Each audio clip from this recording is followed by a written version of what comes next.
in all age groups to learn from coaches and people they may otherwise never have the chance to meet. Last week we went to go see Billy Joel at Madison Square Garden, and he was incredible. And I had told a patient of mine about it, and how the first half of the show was for real Billy Joel fans. I hardly knew any of the songs. He kept saying this one wasn't a hit, but it was off of this album, and the real fans would cheer and go nuts because they were excited to hear that song. The second half of the concert, he played for almost 2.5 hours, was all of his hits, and it was a giant sing-along with 20,000 other people. And this patient of mine brought up a good point in that he must get kind of bored singing the same songs and playing them performance after performance after performance in that second half of a giant sing-along. So he uses that first half to just play other songs that he wrote and were important to him and that he likes to sing and that his band likes to play, so that he has some creativity and some variety in the performances that he does. So he's a professional, and you can tell that he loves performing because he's 73 years old and he's got plenty of money.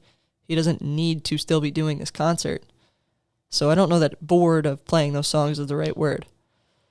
But it got me thinking that there was a point in this man's life when he was writing these songs that turned out to be hits that he would have killed to be bored singing them over and over and over again with 20,000 people in a sold-out Madison Square Garden.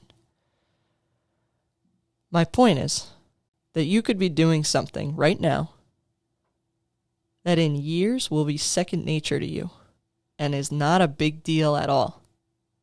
Perhaps it's changing lives. Perhaps it's winning championships. Perhaps it's building leaders. Perhaps it's running a business. Perhaps it's raising a family.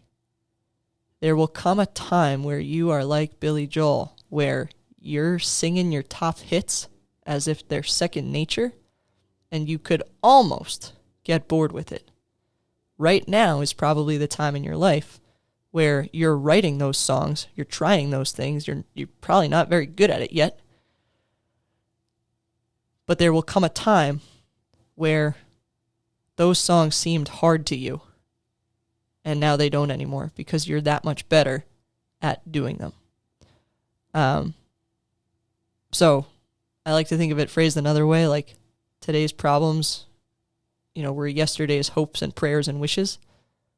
And there was a time that you were dying to have the problems that you have now. So that's my point. That's my story about Billy Joel.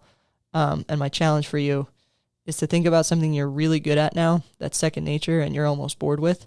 Think back to a few years ago when you really struggled with that thing and how much better you got at it since.